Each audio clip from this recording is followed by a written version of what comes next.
Hello, this is Freethought Forum, a program produced and funded by the Atheist Society of Knoxville and the Rationalists of East Tennessee. I'd like to wish everybody a happy Fat Tuesday. It's February 21st, 2012. Laissez le bon temps rouler. My name is Larry Rhodes. Yeah, and I'm Ralph Eisler. And we want you to know that if you don't believe in God, you're not alone. Right here in East Tennessee, you can find free-thinking atheists and agnostics. This is a show for them, and a show for people committed to a life rooted in science and free of supernatural beliefs. Today's topic, since last week was Lincoln's birthday and tomorrow is Washington's birthday, is the faith of our founders. We often hear theists maintain that America was founded on Christian principles and that our founding fathers all believed in God. On the other hand, we frequently hear non-believers take the stance that these people were at most deists who rejected the idea of a personal God, which is an essential element in Christianity. Neither of these views seem to be totally true. So since yesterday was President's Day, we thought it would be a good idea to examine the religious views of our most prominent founders and to dispel some of the myths surrounding them. Well, this is a call-in show, and while we go over a few announcements, we invite you to start calling in now at the number on the screen. Get a pen and paper, and we'll give you our email address later in the show. You can see our question for the day down at the bottom of the screen. Are we a Christian nation? Right. The Atheist Society of Knoxville frequently has a fun meetup at a bar or eatery in Knoxville. Tonight's meetup, as usual after the show, is at Barley's in the Old City, starting around 5:30. Look for the silver-jacketed copy of The God Delusion standing upright on the table. And as Matt Dillahunty of the Atheist Experience always says, everyone is welcome to our happy hour for food, fun, drink, and conversation. But if you plan to preach, proselytize, provoke, or punch, please don't. Okay, the Rationalists of East Tennessee have several regular monthly meetings. The first and third Sunday mornings are usually lectures with lively roundtable discussion. The book club meets on the second Sunday, and the reflections group gets together for a potluck lunch on the fourth Sunday.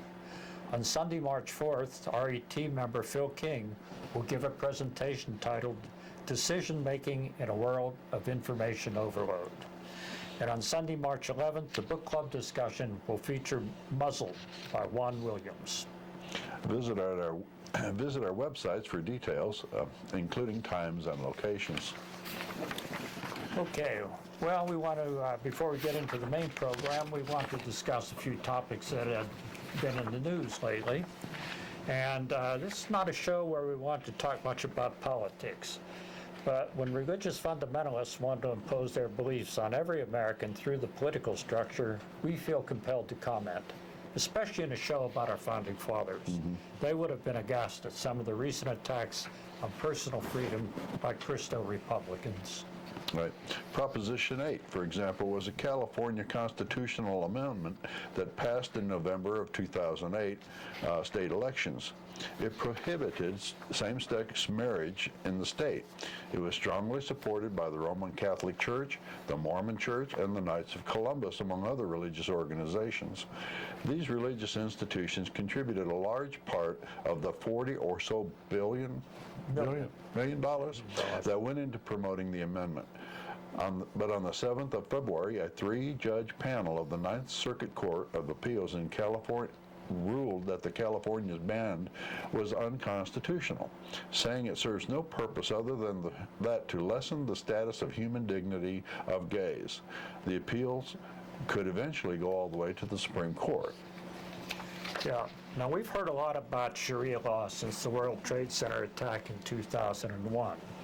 This law is based on religious doctrine in Islamic countries, and one of the aspects of it is that women are treated as chattels of men. In some countries, they have little personal freedom. For example, in Saudi Arabia, they cannot even drive automobiles. They must appear in public basically covered from head to foot in order not to stir the passions of men in the most sexually repulsive societies in the world. If they are raped, they're considered not as victims of a crime, but as the perpetrators. And honor killings in these situations are not uncommon, as brothers will kill sisters for bringing shame on a family. A few years back, the religious police in Saudi Arabia prevented a group of young schoolgirls from fleeing a burning building just because they did not have their headscarves, and many of these little girls just burned to death. And just last year, a woman was sentenced to 100 lashes for exposing her wrist as she tried to grab her young son from rushing out into the traffic. Fundamental rights for women that we take for granted are of no concern to Islamic religious fanatics. And one has to ask, how many sets of laws are we going to have for different sets of people in America? Isn't this one nation and one set of laws for all? Yes. In recent months, we have seen that the Christian version of Sharia law began to manifest itself in America. And last week, this trend became obvious to everyone. The so-called personhood bills, which declare a human egg to be a person at the moment of fertilization, have been put to voters in some states and have failed to be approved to a large extent because they would criminalize contraception methods to prevent the egg from being implanted in the uterus. In other words, a woman could be convicted of homicide if she used the pill or an intrauterine device. What other rights would they give to the egg if it were considered a person? At what point do we consider that the mother is voting for two, let's say? Yeah, well, the mother doesn't seem to get any rights in these cases Right. at all. I mean, She's an incubator. She's an incubator for the male to propagate his Right. family. Kind of makes you wonder, does she get more rights if she's carrying a boy than she would if she were carrying a girl? That's another thing to be considered, because you remember in China where they had one-child policy, that oftentimes girl babies were either aborted or killed. Right. Because the people wanted aborted. Right. What we're saying here is that this is ridiculous, and we don't want this type of thing to become part of American society. But in Virginia last week, the House of Delegates bypassed the voters and approved a bill which was pushed by an ardent Roman Catholic member. It is uncertain whether the Virginia Senate will also approve it or whether the governor will sign it, but it's a good possibility that it will become law without being voted on by the citizenry. Yeah, by people at all. Also, at the same time, the Virginia legislature passed a bill that totally declares war on the dignity of women. This assault on women's bodies is so invasive that it would qualify as a farce if it were not chilling reality. The Virginia legislature passed a bill that will force women seeking an abortion to undergo a medically unnecessary transvaginal ultrasound examination. This mandated procedure requires that a woman's vagina be distended with a speculum and that a probe be inserted and manipulated so as to produce a high-resolution picture of the uterus and surrounding organs. Once again, for no medically sound reason. It's intended solely to intimidate women seeking an abortion and to embarrass them. Governor Bob McDonnell says he will sign the bill. This is truly a hypocritical action by conservatives who are always whining about the intrusion of government into their private lives. Right. This is essentially government-mandated rape so far as I'm concerned, and I think it could go all the way to the Supreme Right. Court on this. Lest we think this is an aberration confined to a single state, the Republican Party and its presidential frontrunner, Rick Santorum, appeared to have decided that the major issue on which they will focus their upcoming presidential election is not the economy, not jobs, not education, not trade, but contraception. The right to contraception was settled by Griswold case back in the 1960s. It did away with laws in Massachusetts and Connecticut which made the sale of contraception devices illegal. But Rick Santorum's a staunch Republican who appears, like his church, to be totally obsessed with sex and A reproduction. staunch Roman Catholic. Yeah. That's okay. The official stance of the Roman Catholic Church is that the use of contraceptives is against their religious principles. Santorum for a long time has maintained that contraception is a license to do things in the sexual realm that is counter to how things are supposed to be. whatever that means. I don't know if you have any idea Supposed to what be, that yeah. means or no. but I Is it don't. going to appoint one person in America to say things are supposed to be this way? Well, yeah, I mean, And if I you just make it a can't figure religious out what it person, means. which religion are we going to have that person come from? Yeah, well, according to Santorum, Catholics. we can Yep. see the Pope staring into your bedroom from behind us. So Santorum's opposition to contraception, as well as to abortion, even in the case of rapes, seems part and parcel of deep hostility towards efforts to empower women to enhance their status. He's shown nothing but contempt for what his book called the radical feminist pitch, that men and women be given equal opportunity to make it to the top in the workplace. In other words, all the gains that women have made for moving up into society, for getting education, rolled back. better jobs, he would like to see them rolled back. Santorum's campaign is being funded by billionaire backer Foster Friess. Mr. Friess suggested last week that contraception was dirt cheap and should not be funded under women's health care by the federal government. He said that when he was growing up, women just took an aspirin and held it tightly between their knees. He may have thought this was just sort of some junior high school joke, but it shows the low regard in which women are held by the Santorum campaign. Any American should be disgusted by this group. And with the world population at 7 billion, it's time to start asking the question of which stance is more moral, trying to stabilize the population or encouraging couples to give birth to 7 children as the Santorums have Or done. more, or as more. many as they possibly can. Yeah, well, Rick has 7. He had another one that died early on, but he was on his way to finding a whole tribe, I think. Yeah.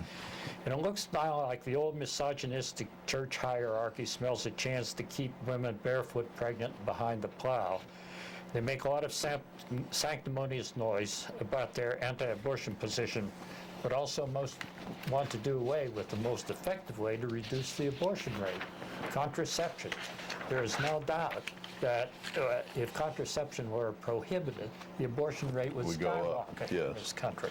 Now, there's 2 ways to grow a church. You can go out horizontally into the community and recruit people, or you can grow it vertically by having your members produce as many children as they possibly can.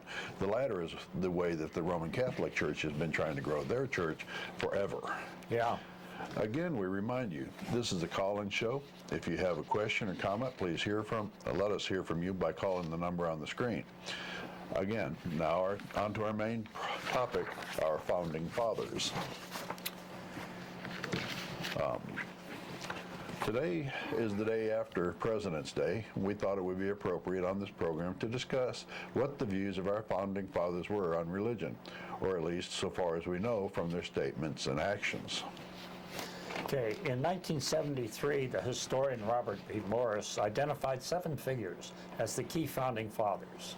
These were John Adams, Benjamin Franklin, Alexander Hamilton, John Jay, Thomas Jefferson, James Madison, and George Washington. There are, of course, many other people who were instrumental in the founding of the United States, but we'll have to concentrate on the most Thomas Paine influential in the time we have. I think he should be on Thomas there. Paine, we do have a little bit segment on, although he wasn't included Right. among the most important of the founding fathers.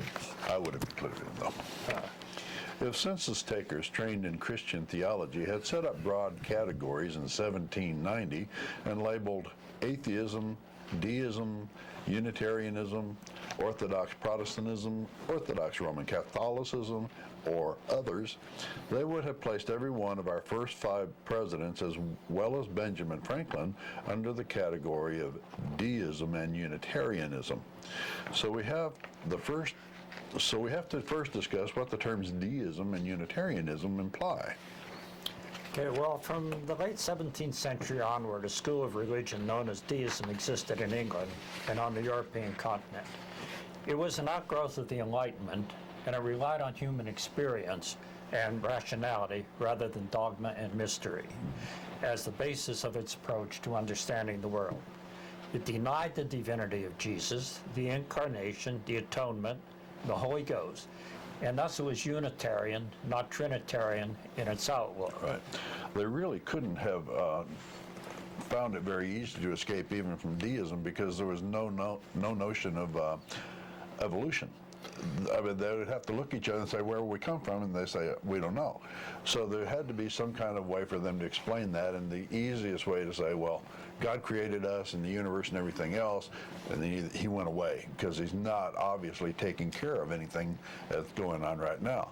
People are getting diseases, children are dying from terrible malnutrition, we're having all kinds of storms and Yeah, all kinds of natural deaths. disasters And they also considered, well, some of them, that witchcraft was rampant, and where could God be if all of these things are going on? But again, they didn't have any answer to where humans came from, so they kind of had to default back to, well, God, some kind of God created us, but not necessarily the God of Christianity. right. So we have to first turn our discussion to what deism and Unitarianism imply. Down here. Yeah. Reason was paramount in deism. Deists called into question any Christian teaching that they could not reconcile with reason and rationality. The major proponents of this creed were Bacon, Locke, and Newton, all of whom were Anglicans. From the late 17th century onward, some deists renounced Christian beliefs more than others. Thus, deism was hard to classify as a creed. The followers were never an organized religious group. However, most of their religious, at least insofar as regarding most were religious, at least insofar as regarding religion as the basis for morals. Right. And among the people who influenced the formation of the Republic in the early days, Thomas Paine was probably the only one who could be considered a pure deist. He was also outspoken about his religious views because he was a pamphleteer, not a politician. He wrote The Age of Reason as an opposition to atheism, which he perceived to be gripping France after the Revolution. He was appalled by the bloodbath and the direction in which France was moving. And according to Paine, though, the doctrine of atonement and any other magical thing happening as recorded in the Bible was totally irrational. On its face. Yeah. Deists used many euphemisms for God as they perceived him. In place of the Hebrew God Yahweh, deists postulated a distant deity to whom they referred to in such terms as the first cause, the creator of the universe, the divine artist, the divine author of all good, the grand architect, the God of nature, nature's God, which was a lot of what Einstein would classify. He's a deist, and he referred to nature as God many times. Einstein's beliefs could be classified as pantheism, that he believed that there was an order in the universe. He didn't believe in any kind of personal Intellectual God, or that being. God was an actual being in that sense. Right. And it seems to me that that's very much what a lot of the deists believe. Right. No, this is not a Judeo-Christian God that they were referring to.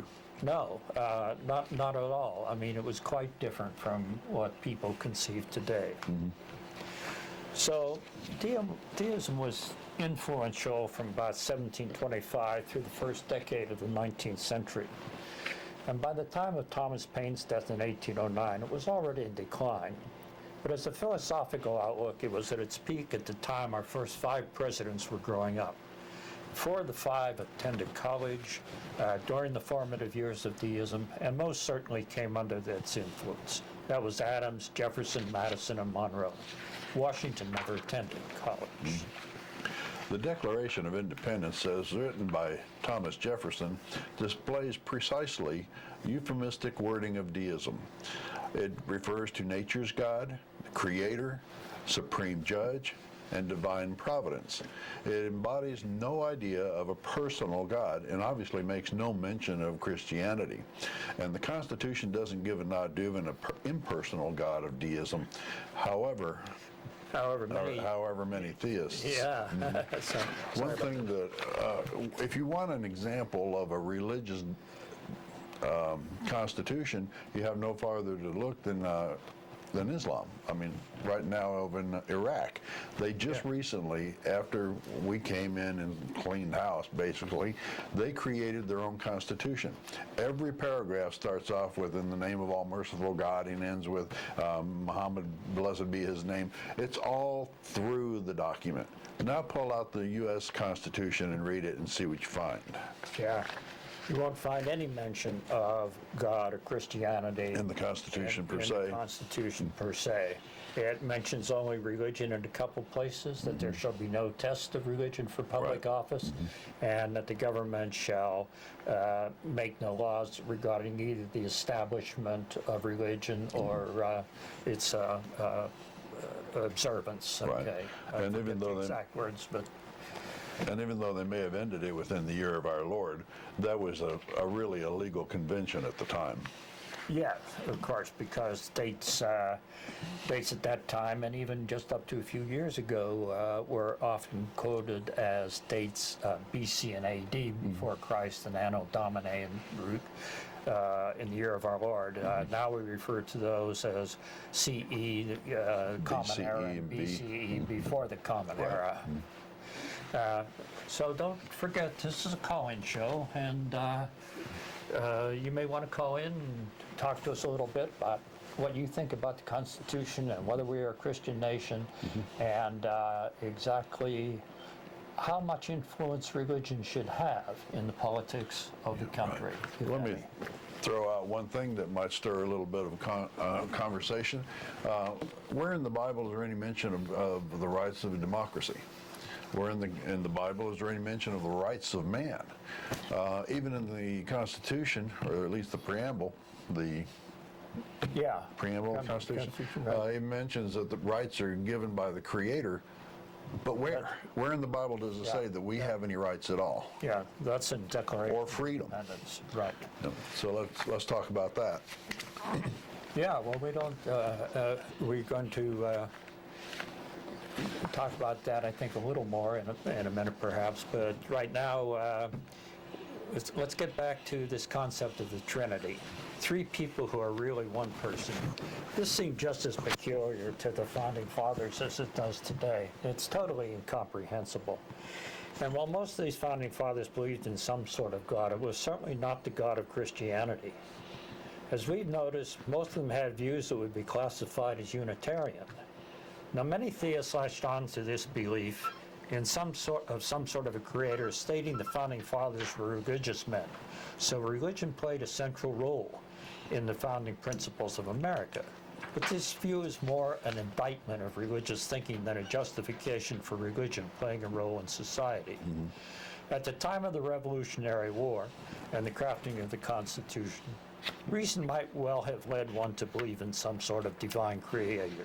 This period was some 80 years before the era of modern science began with Charles Darwin and James Clerk Maxwell. And we have a phone call. Let's take a minute and see what we have on our mind here. Welcome to Freethought Forum. May we have a name or a nickname, please? Hello, you're on the air. Okay, we must have lost the call. Lines are open again. Given our present knowledge about the origins of the universe and the evolutionary development of living things, it's quite likely that many of those prominent post-Enlightenment figures would have been atheists in today's world. George Washington's probably epitomized the feeling of most of the other founding fathers when he wrote, and I quote, "There is nothing which can better deserve the patronage than the promotion, deserve our patronage, than the promotion of science and literature. Knowledge is in every country the surest basis of public happiness." Yeah, I don't think this can be emphasized too much when people start to go back and quote the Founding Fathers in the statements they made about religion and morals, that they were living, you know, in the 1780s or to the 1800s when this happened. It was before the era of modern science. And I feel very strongly that many of them certainly would have been agnostic today, and probably many of them would have been complete atheists. Right. It was after the Enlightenment. They were able to get away from the religious dogma of the Middle Ages and the Dark Ages, which actually is counter to what Christians are talking about nowadays. And the Founding Fathers lived in an age where everybody was Christian and everybody based what they were doing on Christian dogma. That's not the case. They did live in an Enlightenment period, but they did not have scientific answers to certain questions, which they could only fall back on the basis of where do we come from, what happened to the earth, where did everything come from. They had no answers for that. Right, and it should be pointed out that in 1800, only about 10% of Americans actually belonged to religious congregations in this country. It wasn't a time, when everybody was going to church twice a day on Sundays. It's like that. Yeah. So let's talk about the religious perspectives then of some of the individual founding fathers, and start off with Benjamin Franklin. By age 15, Franklin was a convinced deist, although he retained some Calvinistic principles such as necessity for hard work, etc. Well, that's sort of common sense. Most of us believe in hard work for getting ahead, unless we're Wall Street bankers, and we think we can circumvent the process. Franklin was skeptical about the innate goodness of humanity as expressed by the Enlightenment writers. As his first church home in Philadelphia, he attended a Presbyterian church, which was closest to his Congregationalist background. He was among those deists who remained open to the possibility of divine intervention, though. He believed in a benevolent creator whom humans should worship through virtuous behavior. He didn't go to church often, usually went to the Episcopal Church, privately questioned the Incarnation, the Trinity, and the Resurrection, but remained cautious when discussing these things publicly. After all, he was a diplomat and a politician.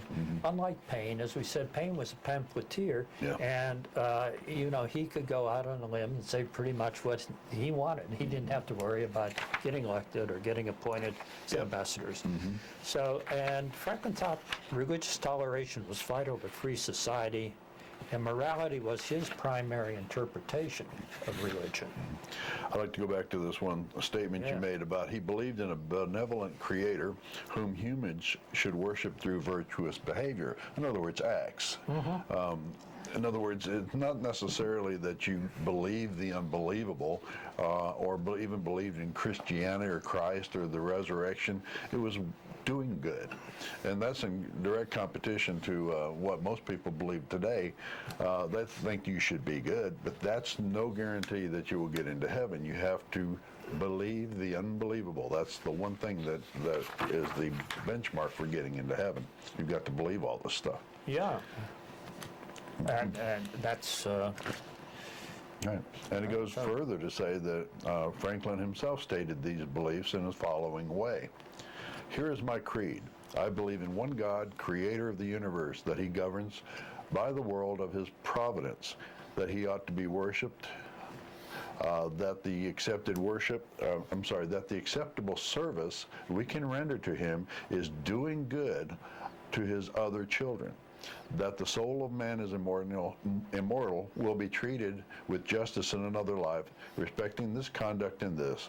These I take to be the fundamental principles of all sound religion. But he's talking about how you act during the life, not what you believe. Even though he states his belief here. Notice how different this is from the Christian fundamentalism, which thinks that acknowledging Jesus as Lord and Savior takes precedent above morality and good works. Okay, well, we're about to the midpoint here in the program. And so I think we're going to take a little break here for sponsor identification. Sure. In case you're just tuning in, this is Freethought Forum, a program by the Atheist Society of Knoxville and the Rationalists of East Tennessee. Freethought Forum is funded jointly by the Atheist Society and the Rationalists and by individual contributions. Shows are most every Tuesday from 5 o'clock to 6 o'clock p.m. Eastern on Community Access TV. I think it's Channel 12. Yeah, on Comcast Channel Comcast 12 Channel and Charter, I think it's Channel 6. We can also be seen streaming online most days, or most Tuesdays. For fans living outside of Knoxville, go to ctvknox.org. That's right Yeah. there. We may be having a little trouble with the free streaming today, so people may not be able to pick us up out of the area. Okay. You can send us feedback at the email address on your screen, freethoughtforum@yahoo.com. But do not wait. This is a call-in show. We are live today, February 21st. Viewers can call in now to the number on the screen. The Atheist Society of Knoxville, or ASK, meets several times during the week. We have meeting in the evenings for food, food, fun, and drink. We're atheists, agnostics, freethinkers, and humanists who are reaching out with social support for other like-minded individuals in the East Tennessee area.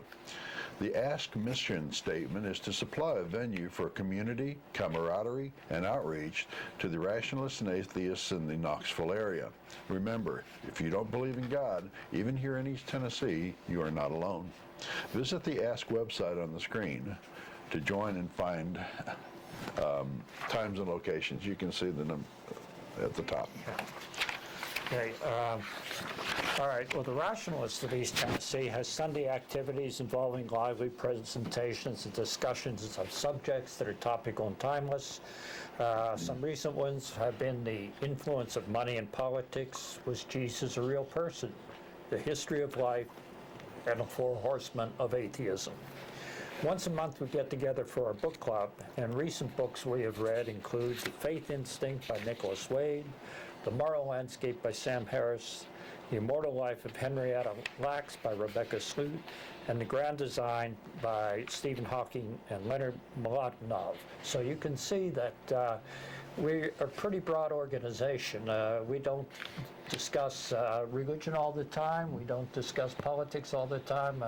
Very much into science and philosophy and just And politics. Yeah, we do discuss politics discuss from it a lot. time to time, but Sure. It's not an organization that has blinders and just going into one direction. We're just a community of people that talk about what people normally talk about when they get together. Yeah. Both the Atheist Society of Knoxville and the Rationalists of East Tennessee help provide a social outlet where that if you don't believe in God, you're not alone. Now, back to the program. Phone lines are open, 215-2288. Feel free to call in and discuss any of this. Yeah. Okay, well, going on, let's talk a little about George Washington and his views. His religious views continue to be somewhat controversial. He was baptized and raised in the established church. Okay. We have a call coming in. I think we can pause and take it. Welcome to Freethought Forum. May we have a name or a nickname, please? Hello, this is Faithless. Sorry I can't be with you guys there today. Hello, Faithless. Hello. I heard you talking about the founders and their beliefs, and I would suggest that it's interesting to talk about the early founders and their beliefs. But if we come back to a little bit closer time with Abraham Lincoln, we find things aren't quite as clear. I think that what he had to do is, if he was a free thinker, he often hid it a little bit, and in fact you'll find some very religious references in his writing, such as his second inaugural address. But then there will be times when he is quite, let's say, scathing of the church. There's a quote I'd like to share with you, and it works like this. He says, "I am approached with the most opposite opinions, and that by religious men who are equally certain that they represent the divine will." Then he asks, "Is it probable that God would reveal his will to others on a point so connected with my duty? If so, it might be supposed that he would reveal it directly to me." So what he was trying to do is tell these people that, that they had, God's instructions for him and how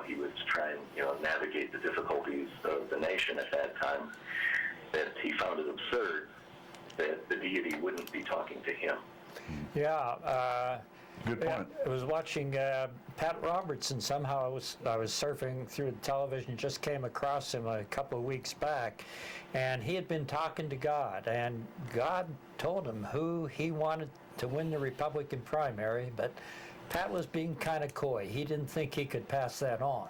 So I don't know if God talked directly to any of the other candidates there in the primary or not. Well, what's funny is we've had a couple of candidates who've come out early on, Barbara Bachman and the other one, I can't remember, both of whom said that God told them that they wanted them to be president of the United States. But after a few bad election results in the primaries, they decided, oh, I can't do it. God doesn't want him to be president anymore? What's going on? Well, so far as I know, God isn't supposed to be very willy-nilly about these things. He's supposed to know what's happened, what's going to happen, and if he told them that he thought they should run, I can't see why they dropped out, except that God didn't tell anybody else, I guess. The thing about it is, God should know what his plan is. Yeah. Oh, well. Contrast that with how Lincoln treated the subject. Lincoln basically said that, obviously he was admitting he wasn't getting messages from God. Yeah. Well, that's the problem. He wasn't a prophet, apparently. Yeah. Yeah. All right. Well, let me clear the line, and hopefully some other people will call in and tell us about presidents and their views.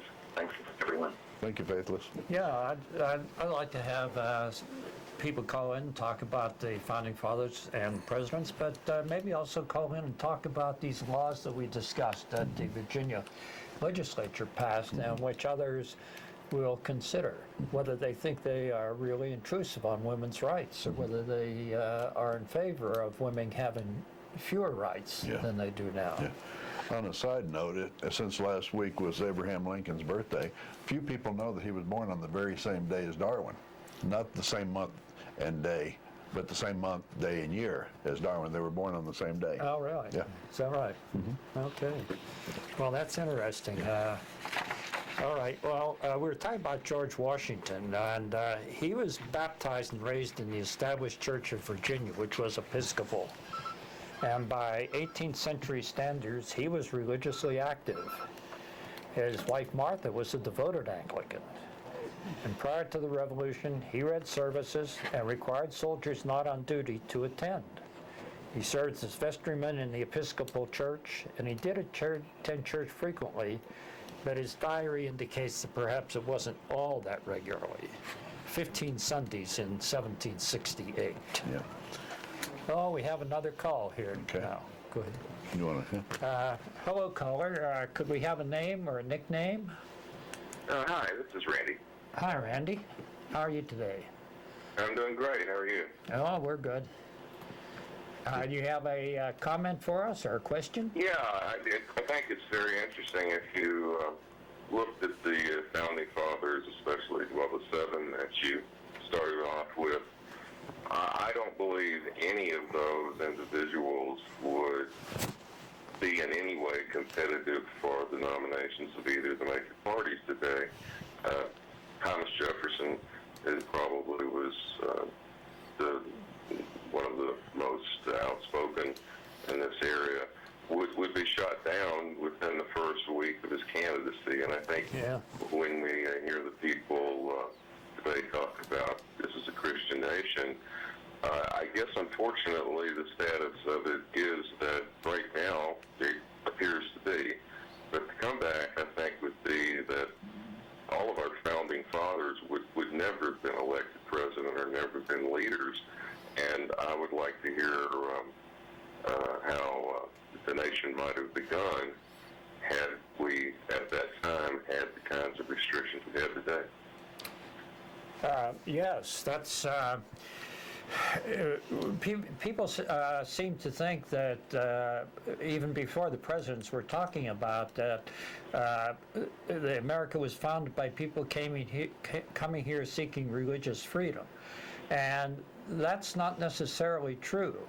And we were going to talk about that a little later here in the show, but we'll try to get to that in a few minutes here. Okay. Yeah, well, don't let me keep you. I just wanted to make that point. So I think if we had the restrictions we have today, I don't know what our nation would look like. It wouldn't be nearly as free as it is. Well, certainly wouldn't. Well, why don't we go ahead and discuss some of this? We had it a little back here a little farther, but you know, the earliest permanent settlement in this country was at Jamestown. It was Virginia, beginning in 1609 or 1607, I forget which. And this was created not as a religious refuge, but as an economic enterprise.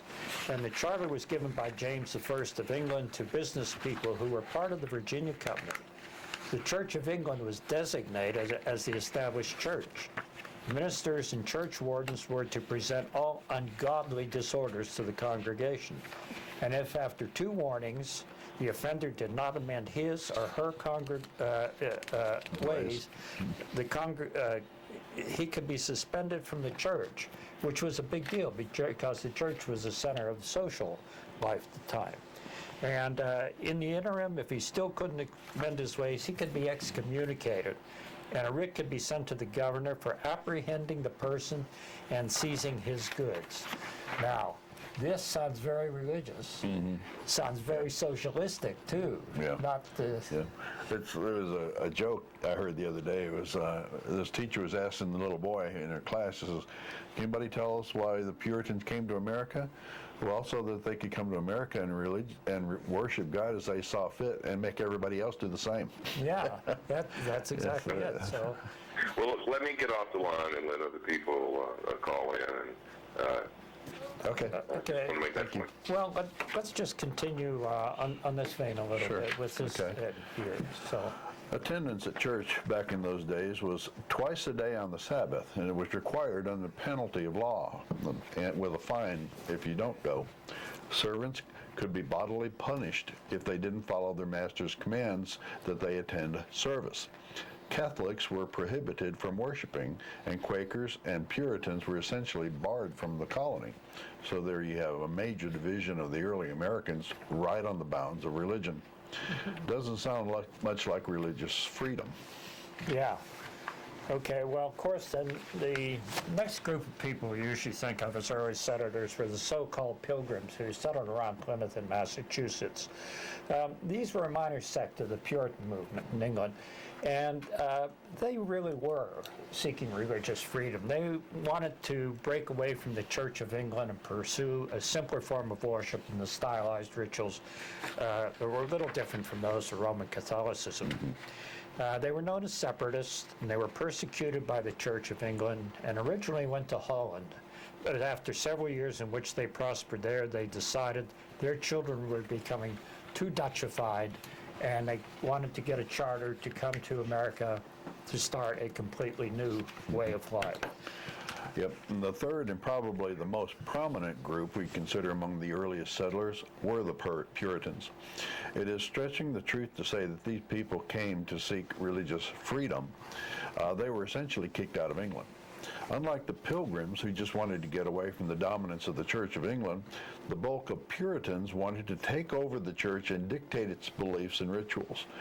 After coming to America and establishing the Massachusetts Bay Colony, they proceeded to set up a society that was, by law, dictated to be religiously homogeneous. It was a theocracy that punished individuals for unsanctified religious views or unsanctioned. The Baptist, Roger Williams, was run out of the group because he believed in strict separation between church and state. What a change from today. Although there are still independent Baptist churches that hold to this doctrine, the Southern Baptist Convention, which is the largest Protestant sect in the U.S., seems to seek to influence the government at every turn. Yeah. So, getting back to Randy's point here, that so while it's true some of the early settlers came to achieve religious freedom, most came either for mercantile interest or to establish enclaves where they could impose their own version of religious hegemony. And so we can later rest the assertions that religious freedom was the dominant reason for English emigration to America. And I mentioned this before, but another canard promoted by Christian fundamentalists was that we should return to the mainstream Christianity of early America. But yet, as we noted, less than 10% of Americans in 1800 were members of congregations, and most assuredly not all that Christian. Most people don't realize that one of the reasons that we have such a strong separation of church and state was not because of the secularists, it was because of the religionists. There were so many sects who wanted power in the government, specifically the Congregationalists, the Church of England, the Anglicans, wanted control of the government. They wanted their religion to be the government religion, the one sanctioned by the state. But all the others got together and said, no, we're not going to have that because we want to be represented, or at least have a representation in America. And they knew that if the other religion got in, they would most likely outlaw them as a religion. Right. So it was really the religious people who put up the wall in the first place, or at least made it necessary for it to be put up. Yeah, and you know, at the time the Constitution was written, most of the states had laws establishing religion in the state governments. And these were convinced, by and large, to get rid of these restrictions before the Constitution was signed. Now, not all states did, some of them still had. But Jefferson and Monroe listed among their major accomplishments was eliminating the establishment clause for the Episcopal Church as the state church in Virginia at the time. Right. So, but that's still going on today. Major churches are wanting to influence government and try to be the church of the government. But you've got to realize that whichever one gets in is going to probably outlaw or at least strictly limit the other religions in the country. If you're Baptist or Protestant at all, think about the makeup of the Supreme Court right now. yeah. It's 8 out of 9 of the Supreme Court members are Catholic. I mean, No, it's six out of the 9. I believe it's 8 of the 9 now. No, I don't think so. Okay. But, Well, we could look it up, check the call us, facts. let us know. God, we're not perfect on the facts. No, or at least, let's say 7. But anyway, the major part of the United States Supreme Court is Catholic. So if we get a Catholic president in there, somebody like Santorum, who really strictly believes in the rightness of his religion, is he going to be controlling America, or at least the executive branch, or is the Pope going to be controlling it? That was a big problem back when Kennedy was running. A lot of discussion then. And Kennedy came out definitely and made it clear that he was president of America. He was not trying to be president of the Catholic Church, or something like that. It would not answer to the And Santorum, at one point, as I understand, totally dissed Kennedy on this point. Well, he recently put down President Obama because he said that because Obama said that the presidency doesn't answer to the Pope. And then Santorum puts him down for saying that? Yeah. I'm sorry, the United States president does not answer to the Pope, unless, of course, Santorum gets in office. He very well may. Yeah, another thing that's scary about that, you know, we were talking about this invasion of women's rights that seems to be coming to the fore now in political circles. If that comes to the Supreme Court, you know, we think that we have rights to privacy, but people like Scalia have said you have no right to privacy. The 5 really conservative justices on the Supreme Court have the view that anything that is not specifically spelled out in the Constitution as a right is not a right that you have.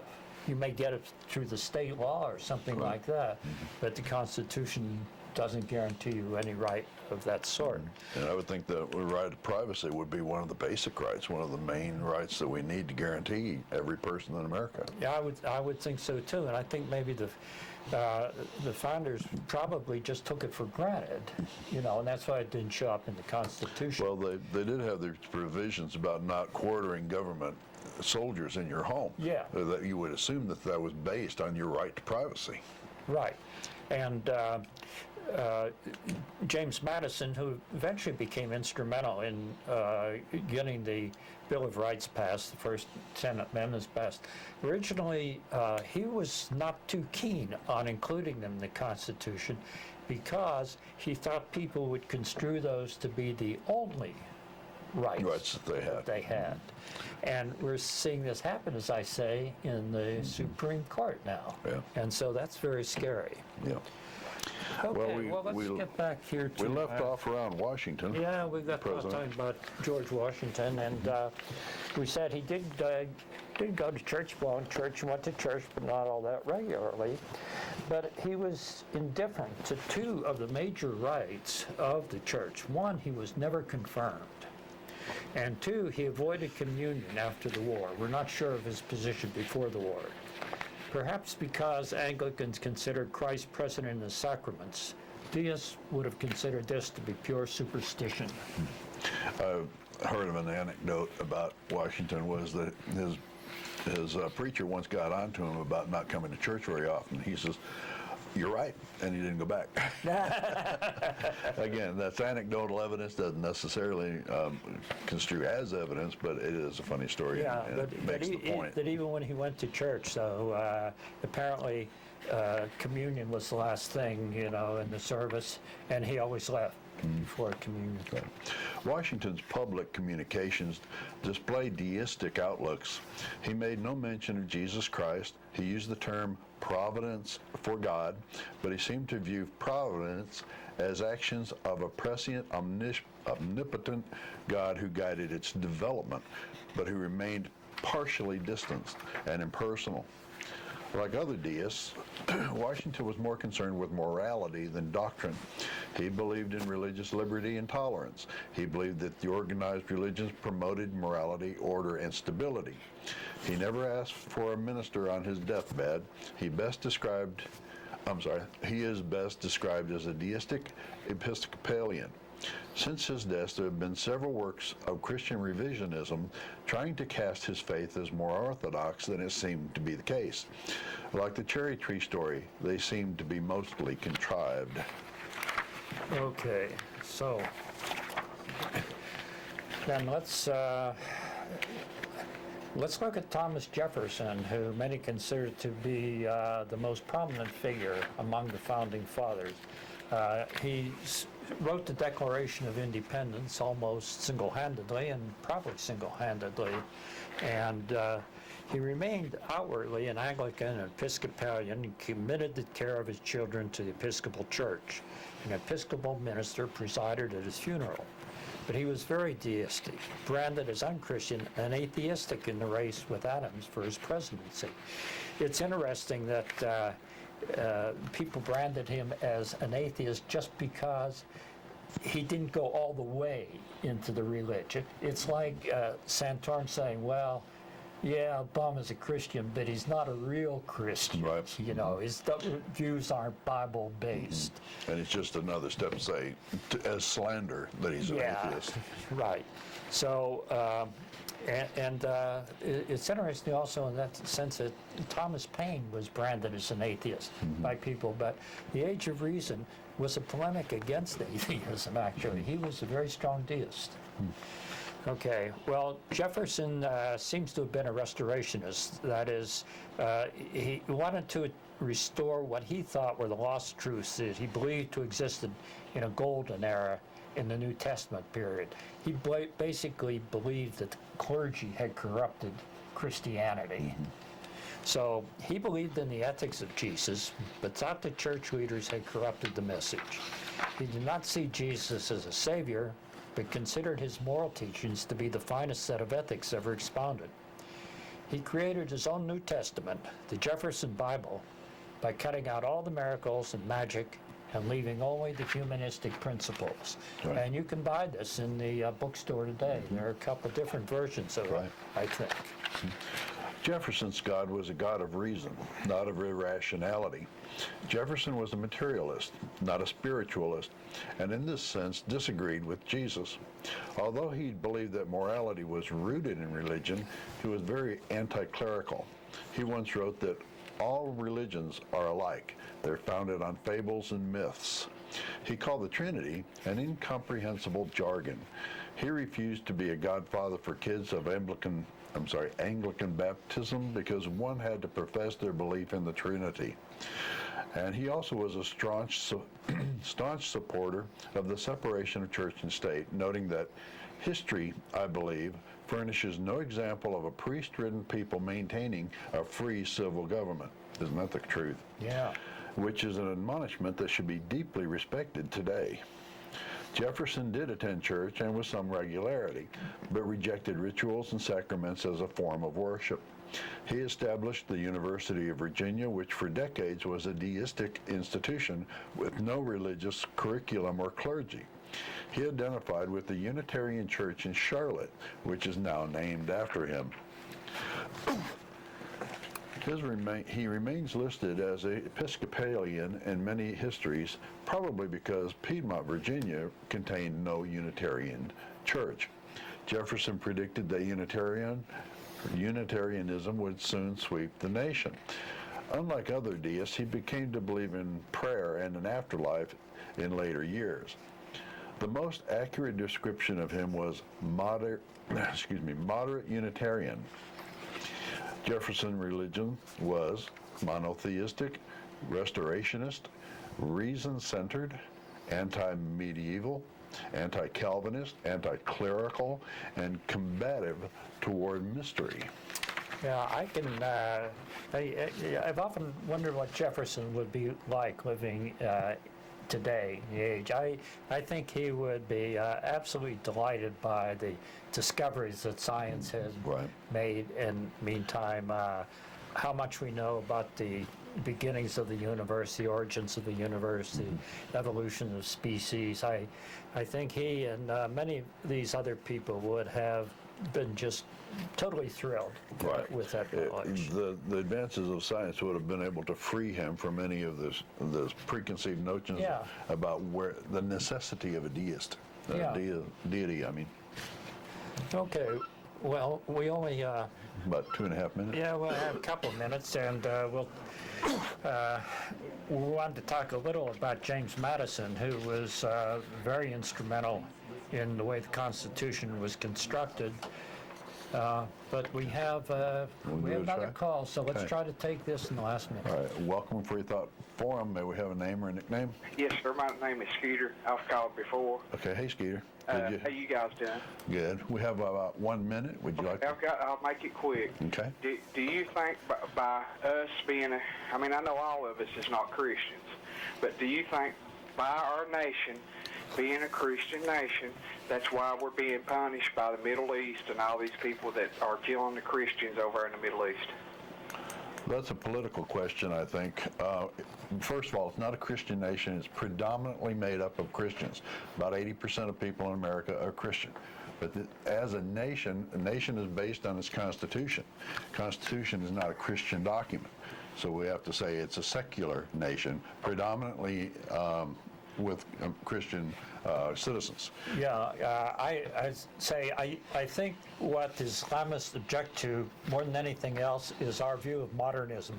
That is, we've come into the modern world, and most of these Islamic countries are still living in a medieval, tribal-driven society. And I think that's Because of their because of all the people that's been in office over there for 40 years has held them back from being, it's the as people that- moderate as we are. I'm going to have to let you go. Yeah, Okay. a lot of that's probably true. So I think it's the people that have been in office for the last 600 years that are responsible for it. Well, we have less than a minute to go, so it's time to start wrapping things up. Get out your pen and paper. This has been Freethought Forum, a program by the Atheist Society of Knoxville and the Rationalists of East Tennessee. Please send us feedback, leave voicemail at 865-272-9060, or email us at freethoughtforum@yahoo.com. You can see this show most Tuesdays at 5 o'clock to 6 o'clock on Comcast Channel 12. Okay, so our thanks to Sam and to Faithless for handling the phone and for all the other technical help, and thanks to the staff at CTV Knoxville.